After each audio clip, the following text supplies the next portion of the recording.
welcome to another episode of Galaxy Gardens. My name is Chrissy, and today we have a garden tour for you. We're also going to be taste testing our Singha-clone, and Greg's going to join us and tell us a little bit about the beer. So I'm super excited for that. Let's go check it out, and I really want to show you what's growing in our fall garden.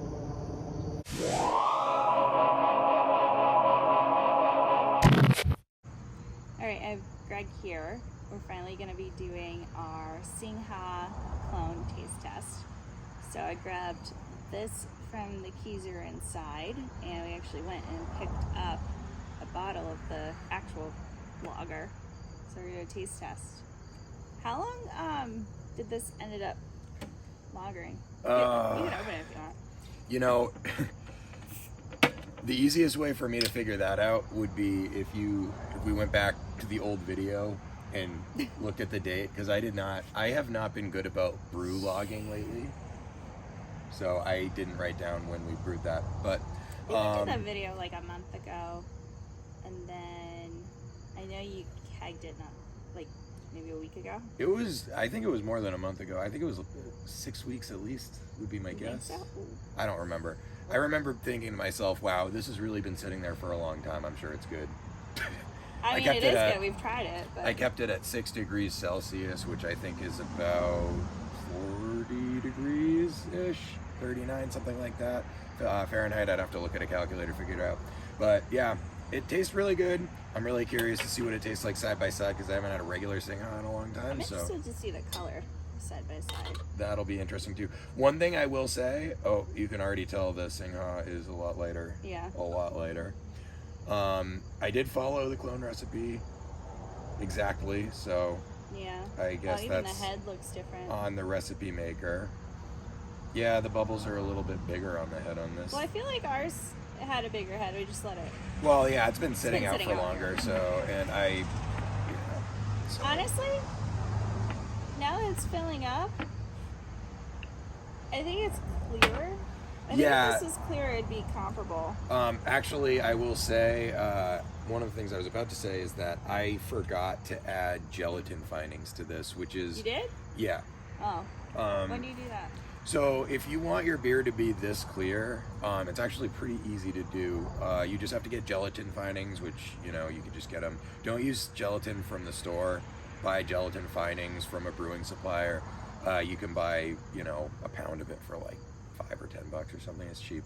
And then you don't need very much of it. You need I think like a half teaspoon for 5 gallons. You dissolve it. Yeah, you have to dissolve it in water, and of course for sanitary reasons you need to boil the water before you dissolve it. And then basically you just pour it into your beer as it's cold crashing or before it's cold crashing. In this case it's a lager, so it's already lagering, which doesn't really need to be cold crashed because it basically is being cold crashed for months. So anyway, all I would have had to do is just add that in I don't know, maybe a day or two before I kegged it, and it would have ended up as clear as this. It's just, to me, it's an arbitrary step because I'm not selling my beer, so it's like, why? It's just for us. Why does it matter how clear it is? I don't care. It's annoying to have to boil the water and wait for it to cool down. For posterity's sake. So it's like, it was one of those things I did a lot of when I was learning how to do it because I wanted to be a perfectionist, and now that I know how to do stuff, I'm like, Anyway. So, but it is darker. It's definitely darker regardless of the clarity, that's for sure. And there's, yeah. I'm trying to remember what malt I used, but anyway. Do you think that's because of the malt or how long it lagered? It's 100% because of the malt, but I don't remember exactly what kind of malt I used because I just followed the recipe word for word. I think it was all stuff I had, so there must have been some sort of darker malt that... So does it keep fermenting lagers? No. The fermentation yeast wouldn't be viable at that temperature anyway. It's too cold. Oh, would you say 40 degrees? Yeah. The purpose of lagering is not to. It has nothing to do with fermentation. You wait until after that's done. Purpose of lagering is basically just to smooth out the flavors. Really? Yeah. Is that why they're so crispy? Exactly, because lager yeast has a little tiny bit of a. If you drink lagers that have been fermented too quickly, there's a little bit of a clovey banana kind of flavor that you get at the end. It's not bad in its own right. It's the kind of flavor people look for when they drink Belgians and Saisons and things like that. But you don't want that in a lager for the most. Like that to me, that's like kind of what defines a lager, is that it doesn't have esters, which are offputs of yeast. But basically, it just smooths out the flavor. And I don't know. I'm not a scientist. I'm sure somebody else. Listen to John Palmer. Get his books if you want to know the real science behind it, because I forget. But anyway. Okay. Well, why don't we drink some of this beer? let's try it. Which one should we try first? Ours or OG? Let's do one at a time. I'll do OG, you do ours. How's that? And then we'll switch. All right, we'll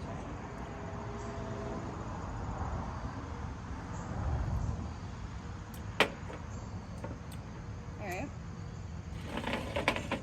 It's just decidedly clean in a way that I'm pretty sure this isn't, but let's see.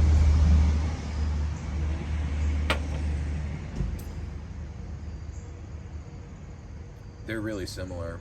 Wow, that actually is really similar. Yeah. I think this one has a bit of like a sweeter flavor, and this one is more dry, which is weird because this is the one we bought, and usually the ones we buy are more dry. Yeah, it's kind of hard. It's difficult. We could try a blind taste test too. That might be interesting. No, because we'll be able to tell from the color. Blind. Close your eyes. One of us knows which one it is, and the one who's drinking it doesn't. Dude, those are really comparable. Yeah, I was Other surprised. than the color, like they're carbonated pretty much the same. That one looks more carbonated, but they taste about the same carb. Well, this has also been carbonation. sitting in a cup for like 5 minutes, and this Not feels really, one, like, but- In a okay. minute before I start recording. I think it's pretty good. I think that was a good clone. Maybe a different malt for a different color, but I'd be able to tell the difference in a blind taste test, I'm fairly certain. Here, try it out. Just hand me one of them. Hand me one of them. We'll see if I can do it. okay.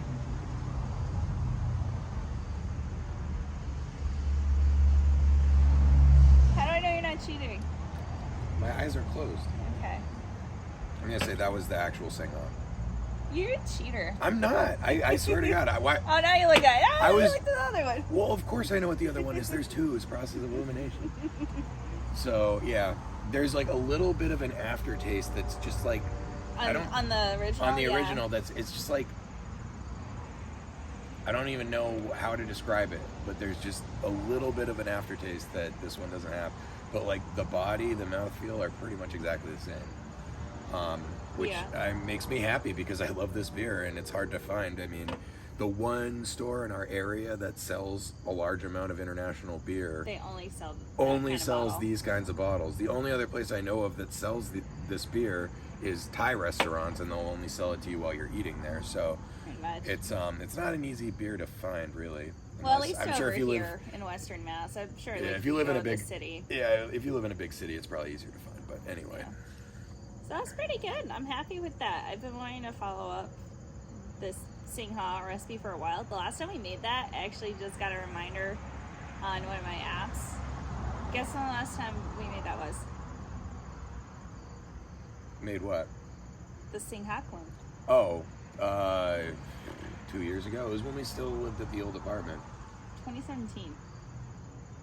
No, it wasn't. We made a Singha-clone in 2020 during the pandemic. I Did remember you? it. Yeah, it wasn't good. Oh, I just totally blacked out that entire year. That's gone from my memory. Yeah, I did make one. It was the exact same recipe I used for this, but unfortunately what happened is I think I didn't pitch enough yeast, or that's pretty much the only thing I could think of, because I kept it at the right Genuinely temperature. don't remember.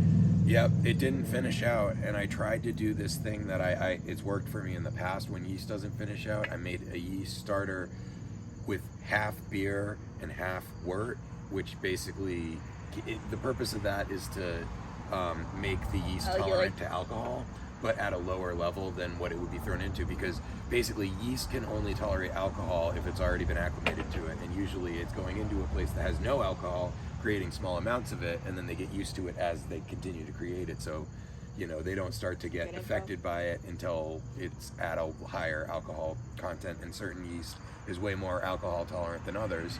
But So how did that mess it up? it just didn't do anything fix it this time. I've had it work in the past, and for some reason this beer just was done, which leads me to The one believe. in 2020. Yeah, what could have also happened is I could have just mashed the temperature way too low, and that would have made like not enough fermentable sugars, but plenty of like sugars that aren't, if that makes sense. So it could have been that too. Not to me. I don't make the beer. I don't know. It just ended up not tasting good, and I tried to drink it, and it was just too sweet, and I was like, I don't want a sweet lager. Oh, that's and I just the ended up. one that. Okay. Yeah, I just dumped it out eventually because yes. it was like, it's not like undrinkable, it's not infected, it's not going to make anyone sick, but it's just not It just good. doesn't taste Yeah. good. It's This just one like tastes fantastic. it's like my Maibach I have on tap right now. It's like nothing's horribly wrong with it. It's just disappointing to me, and I'm about ready to dump it because I just have plenty of beers that I have that aren't We disappointing. didn't record that one. We recorded this one. Yeah. I gotta say, I'm super stoked about that.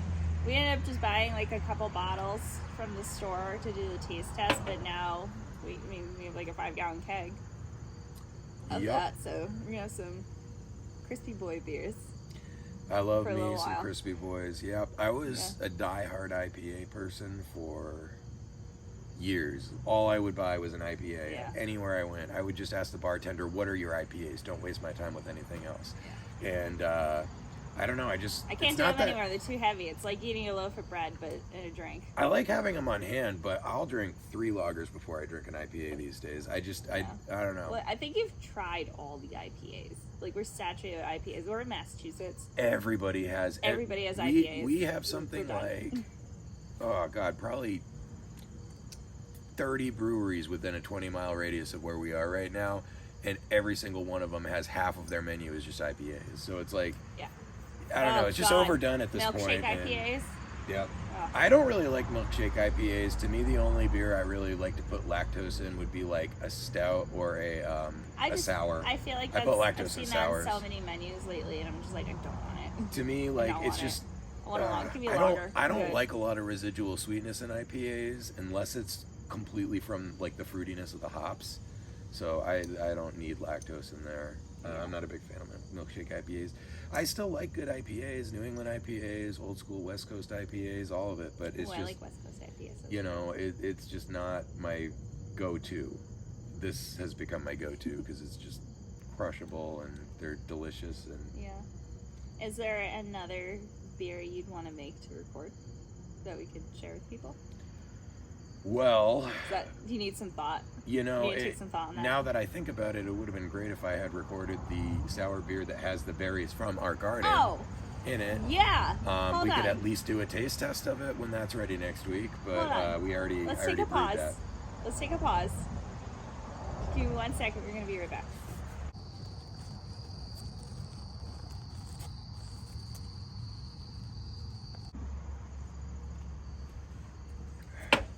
All right, so I'm back, and I had to go check on something, but that sour beer is gonna be so good. He gave me a taste test of it. So, as you know, we have all of our berry bushes on the property, and the ones that have been doing really well this year are blueberries, our thornless blackberries, and our raspberries. And so pretty much I've been taking everything we've harvested and throwing it in the freezer, and I made some jam, and I didn't want to make any more jam because we honestly don't eat that much. So Greg was just like, I mean, can I put it in a beer? I have a way to use it that we'll enjoy. So he let me taste test it earlier this week, and oh my goodness, when it's carbonated, it's gonna be so good. Yeah, we both taste tested. Just the fermenters have a little valve on it, so it hasn't been, I haven't even dumped the trub on that yet, so it still has stuff floating around in it, and it's right now it's about 68 degrees and it's not carbonated, but even from that sample it's gonna be good, I can tell you that much. Oh my god, yeah. So can you remind me what's the trub? Trub is just kind of the stuff that collects in the bottom of the technically trub I think refers to the yeast cake, but I mean in my mind that's the stuff at the bottom that you separate, right? Like depending on what beer, if it was a dry hopped IPA, the trub is going to be a lot of dry hops that I threw in there, those tend to be actually a pain Yeah. to dump too, because it takes forever to get all of the dry hops out of there. But then on the sour beer, there's like no hops in there, so the trube is just going to be yeast and probably like some of the plant matter from the whatever matter Did you from put the the berries. berries in the fermenters? I dumped it in, yeah. Yeah. Okay. Mhm. All right. Cool. It's been in there. It's actually fully fermented out. The way I do fruit beers, some people will actually do it kind of the way winemakers do, and they add fruit. Well, some winemakers. I don't know much about winemaking, but there's I forget. It's like potassium sorbate or something. I forget the name of the chemical. There's a chemical that you put into wine that basically kills yeast without really impacting flavor, and I forget what it's called. I think we have some of it still. I've used it this way before. I prefer not to. I really want to say it's potassium nitrate. That is not It's right. not potassium That's not... nitrate. That's what you use to blow stuff up. Oh my god. Or fertilize large farms. Okay, that's where I heard it from then. That's not it. That's not what you put in your wine. I think, or am I thinking of ammonium nitrate? I don't know. I don't know anything about banned chemicals. from YouTube. Yeah, maybe we should just stop.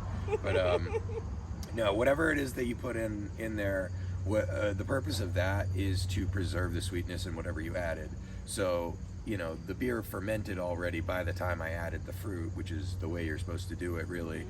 That's the way I prefer to do it, at least. I know some people add it right after the boil, but anyway, when you do it the way I do it, your two options are basically kill the yeast before you dump it in, and then you preserve the sweetness of the berries or whatever fruit you're putting in. Or you could put the whatever chemical it is in there. I'm sure you could look it up real quick, and that kills the yeast, so that way there's no more fermentation. It's going to be sweetness. So if you have like a sweet fruity wine, whatever, that's going to be something that they added afterward and killed the yeast. Okay. But I don't like to do it that way because I don't really like sweetness in any alcoholic drink unless it's like a subtle sweetness. So I prefer my sours to be more sour and tart than sweet. Oh, So, I hate that when you get that really strong sweet aftertaste. That just automatic headache for me. right, exactly. Me too. So that's why. It's not bad with the Singha, but I've definitely had some beers where that's it. I just can't do it. Yeah, I don't really like sweetness in beers, to be completely honest with you. Like, I don't know. I like to add lactose to sours, but that's like almost imbalanced to the acidity of it, Are you gonna do that with this one? I already did. Oh, okay. I was gonna put a pound in, and I actually only had like 12 or 13 ounces left, so a little over 3/4 of a pound, I think. Speaking of, so we ended up putting 5 pounds of berries. It was more than that. I think it was like 5.5. Oh yeah, because I added some more berries in there. So I used about 5 or 6 cups of berries to make jam, and then all the rest of that went to this beer. So it's a good berry harvest this year. Yeah, it's gonna be better next year, especially. Grow perennials, guys. You definitely, you can use it for everything. Yeah, I imagine next year we're gonna get twice as much at least. Well, yeah. So we had the Kiowa blackberries, and then I forget what the white ones are called, but they're like blackberries that are supposed to be white. So I thought that they would set fruit this year, but the vines just ended up getting very long. So we're definitely gonna get them next year. But we'll just have to wait. So maybe we'll end up with even more pounds of berries next year. It's going pretty good. I was actually checking the lingonberries out front too, and those are starting to come in. So good berry harvest, good stuff going to beer, good beer here. I'm pretty hyped to have a keg of like good Singha-clone. Mm-hmm. Yeah, the one thing I gotta say though is when you have a beer this good on tap, don't expect it to last very long. Okay. Yeah. You and I both are gonna drink it faster than usual, and it will be I gone. don't drink it that much. Okay. When you have one this good, it always goes fast. It is good. Yeah. P.S. This is not a paid advertisement for Singha. We just really like that beer. Yeah. It's so much that we made a clone of it so we could have more. How much of that is just how much we like Thai food and stake out Thai restaurants, and it's always on their menu? I also very much enjoy Thai food. Yeah, I'm kidding. I mean, it's a particularly good mass-produced lager. Like, I mean, yeah, there's something about it that stands out to me, and maybe it's just how happy I am every time I'm at a Thai restaurant. But Gotta love that Penang Never curry. had a bad meal at a Thai place. It doesn't happen. No, it's always good food. It's the best kind of food there is. Anyway. Hard sell. Yes, we do like Thai lagers. Yeah. And Thai food. Yeah, actually, this is a paid advertisement for Thai food, just in general. Okay. Okay. Well, I'm happy we got to do this taste test and that you agreed to be in a video today. It's Greg. He's a good guy. Thank you. Greg's good beer. Good stuff. Well, we'll definitely be recording more brewing videos, especially over the winter. But we're gonna go and do some other stuff. So, Greg, we'll see you later. Which one are you gonna take? Okay. There's more of that. I know. I will drink it. Okay. All right. Bye. Bye. Our chickens are doing very well. However, now that we're in fall, we're having a very rainy, month so far. So I'm gonna go ahead and get some mulch and also some shredded wood shavings. There you go, that's the word I'm looking for. So they have something dry to walk on. But they're honestly doing so good. Still getting 4 to 5 eggs a day, which is normal.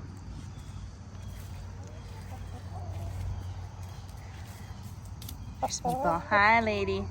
But they're doing good, so I'm gonna let them hang out, walk around a bit while we check out some other stuff. Hey, Fletcher. As you can see, our garden is still in full swing, and this is just in our main garden bed. Our other garden areas are also really thriving. Let's head in here and let me show you what we have going on.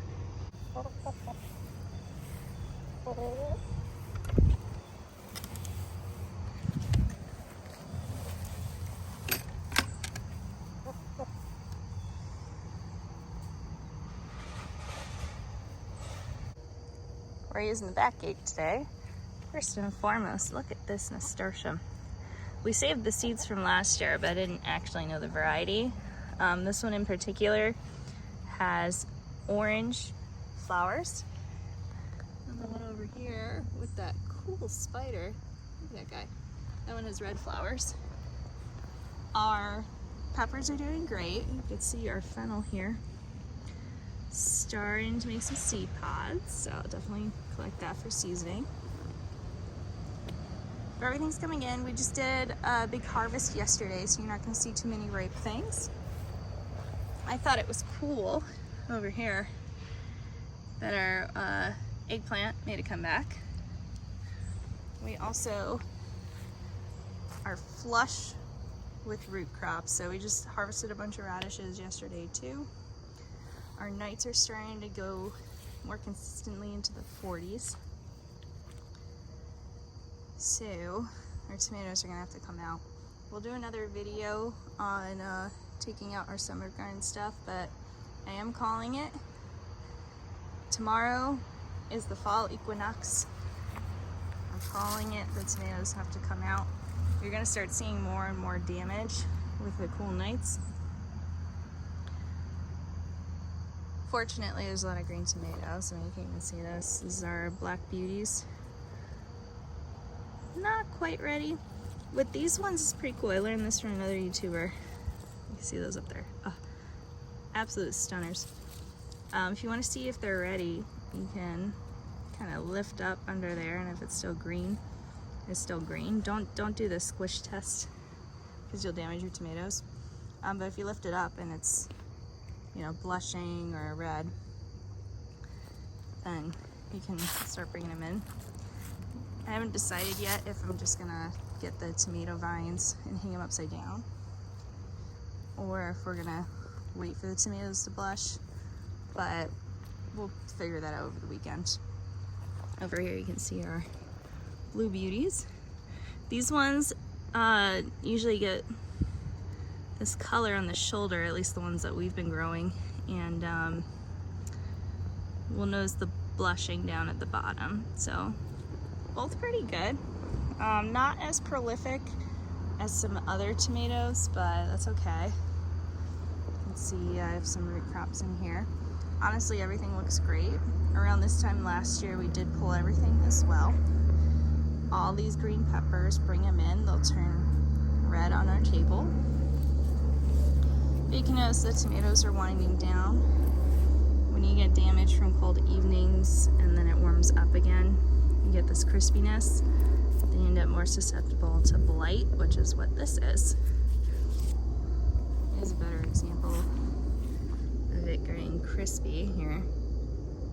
You also notice more insect damage. So I know it's time. We have some more root crops here. We did just pick a bunch of parsley to dry. But in between here you can see all the catnip.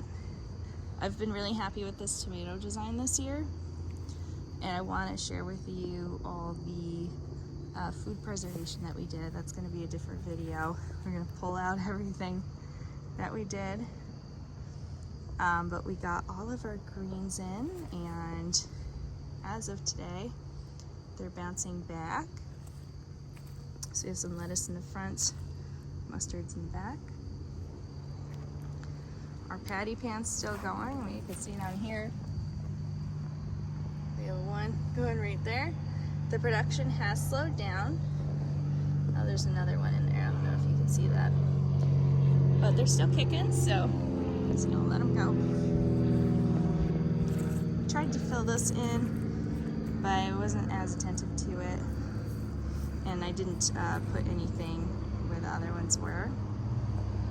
There's our little squash, watermelon, pumpkin area, and a chicken, and some more tomatoes. You know, this time of year you're gonna see a lot of changes in your garden. You're gonna see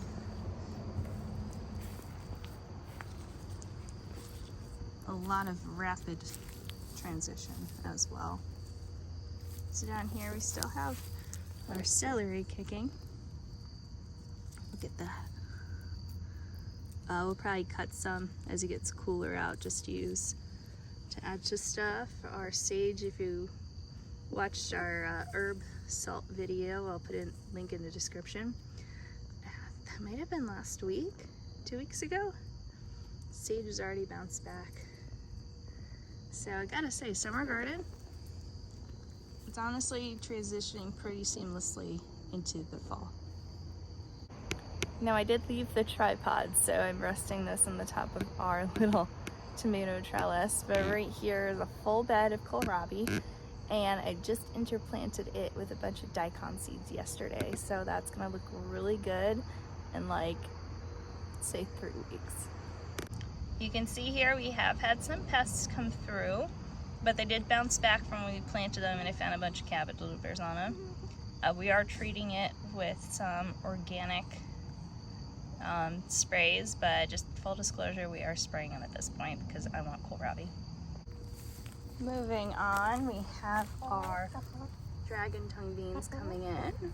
Now we're growing them for a drying bean, just to try. They're honestly not huge producers, but you know, they have a cool looking bean if you want to try it. Our greens are still going strong. I literally just picked a bunch of these last week and it's grown back because we've gotten so much rain. This is my favorite Swiss chard. I think this is the ruby red. Look how adorable that is. They all pretty much taste the same, so if you want to mix and match colors for your Swiss chard, they're all very sweet tasting. You can also see our kimchi bed. Our Napa cabbage is getting bigger. The daikons I left in here are getting bigger. We're not going to plant anything else in here for the fall, but you can definitely see how much it filled in. Our green beans are still doing great. We're harvesting tons of those. If you check out our Facebook or Instagram, you can see all the canning we did recently with the dilly beans. There's some radishes in there. I think this is broccoli. Broccoli and cauliflower. Broccoli or cauliflower. We have another bed of that as well. But it's really liking the cool nights. They're starting to get pretty big. So hopefully we get some good fall broccoli. These green beans are taking over. Honestly, I've heard that people don't really like the blue jade bush bean. I love them. I love the way they grow. They grow in sets of 2 and they're super prolific. So I'm a big fan. Our okra's still going. So as long as the okra's going, your tomatoes will be fine. The okra starts dying. It's very frost tender. You'll know it's time to take stuff off. So that's why we've kind of been like debating leaving stuff, but you know, no need to take anything out. We don't have to. This is our other maybe cauliflower, maybe broccoli area. I think there's a couple kohlrabi in there. I also interplanted this with daikon. So we're gonna get a lot of that. And I showed you this. I might have made a reel about it, but our rattlesnake beans are coming in finally. They take all summer to grow and then you get like a ton of beans. We're also growing these for drying bean. We grew them to eat as green beans last year, but we're just switching it up. Let me go ahead and show you our other greens area. It's over here. Got some chickens here again. Here's kales, mostly, and collard greens. We have some root crops. I think these are all turnips going in with our corn. Our corn, by the way, is doing phenomenal. Look at that. It's massive. That's mostly our glass gem corn. Coming up on this side of the corn is some more kale and collard greens and our cosmos flower, which is getting pretty big. We do have our Chicago hardies coming in. I didn't make a video about this, but I did pinch the tops off all the fig trees because it's getting cooler. And what that does is trigger the figs to start maturing. So we're gonna wait for the neck of this to start drooping. You can tell it's getting plump. Chicago hardy is a very good fig. Highly recommend it. I'm not gonna go too much into the sesame seeds here, but we just keep having more and more and more come in. So we're just collecting as we go. Our cardoon, I think, we are supposed to blanch. And it's a little different than the cooking blanching. When you blanch the stalks, you're taking maybe like a dark plastic bag and wrapping it around to bleach them. And it mellows out the flavor. But why not go full flavor? So we're gonna be snagging those relatively soon to bring in. But more importantly, here's our little cabbage area. We did 2 kinds of summer squashes here.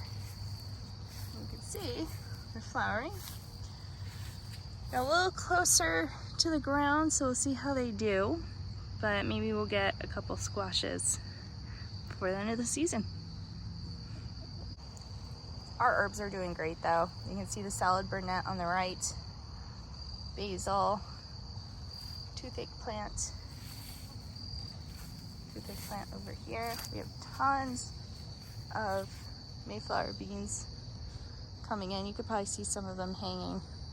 So those we'll be picking another flush probably next week. Pineapple sage, some more toothpick plant, some more basil. This has been a really, really good herb year for us. I'll be honest, we haven't been doing that much fruit tree content merely because we haven't really given them the most attention this year, but we do have fruits coming in. They look really nice. And they're hanging out in here because of the cool nights. They really don't like it below 60 degrees for these specific types. So we're building a new area for them to go where they can spend the winter. So they'll be out of the garage soon. I've seen a lot of people posting about garden burnout and thought maybe we might run into that this year, but we didn't. So we do have these herbs and flowers that are gonna come out. I'm gonna up pot them this week. Those are probably gonna come inside in the evenings, but honestly, if you made it this far, you left some stuff in some cups, that's okay. We're gonna find a spot for them. You can tell we're near a road, but I wanted to give an update about the tobacco. Our tallest tobacco, which unfortunately I can't show you. We'll plant it somewhere else next year, but they've started to flower. So, not all of them. Our small ones have, and we did harvest that. We made a post about that if you want to see it on Instagram or Facebook. But these other ones are very close. And then, from the ones that flowered, we're waiting for the leaves to kind of look like this. Losing as much of that green as possible before we harvest them. So like this is looking pretty good. We're learning as we go. Oh, this one is actually a little crispy, but we could take that too. We're learning as we go with this tobacco, but it's honestly getting really big. You can see this one we've taken seeds from already, and it's flowering again. No bugs on here, so we already have like thousands of seeds from what we've harvested so far, but the flowers themselves are really pretty. I mean, look at that. Really, really pretty. Honestly, the greens are doing great. We have pretty much 100% regrowth on our sorghum. All of our rice is coming in. Triticale, not so much. But this sorghum is really good. I'm gonna do some more. We're definitely gonna grow dent corn again. All of our corn's coming in. I thought we planted it too late, but we're fine. We're right in line with what we did last year. These are supposed to be Silver Queen, but much shorter. So we got lots of corn coming in. And for those of you who have been waiting for a cabbage update, we did have some issues with bugs, but we got enough cabbage to start a ferment. Again, these are the ones that were an experiment that we're gonna give to the chickens anyways. So we'll be pulling the rest of them soon. I think over here, yep, we just have 2 left. So honestly, people say you can't grow cabbage where it's really hot. Well, we had a very hot summer and we still had it grow. Is it the best cabbage we could have gotten?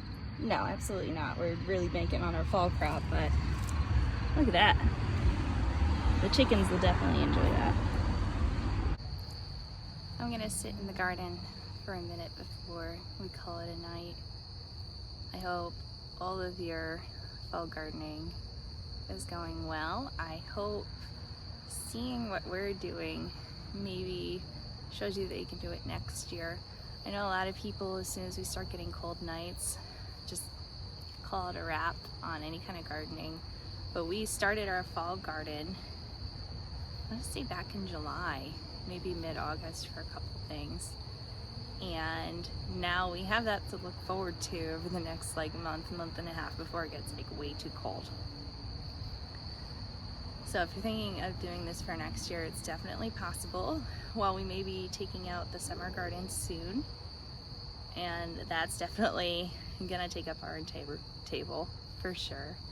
You know, we have more food on the way, and if there's anything I hope you get out of watching these videos is to just keep planting, always experiment, always. We even with everything that we do know and that we do, we experiment all the time still. And we're really looking forward to a good fall garden. We definitely have some stuff coming on the way. I know we mentioned the beer, but we're also going to be showing you what we've actually preserved, which is good. Maybe some food preservation videos. coming, and more harvests, absolutely.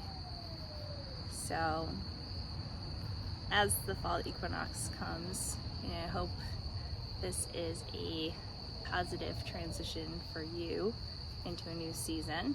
We're still gonna have some warm days here in New England, and we're definitely gonna spend as much time outside as possible. Hopefully not get eaten alive by mosquitoes, but whatever comes with the territory. We'll be here. We'll be here. If you can spend some time outside this week, please go do it. I hope you can celebrate the equinox in your own way. But we'll see you next week, and I hope you stay well. Bye.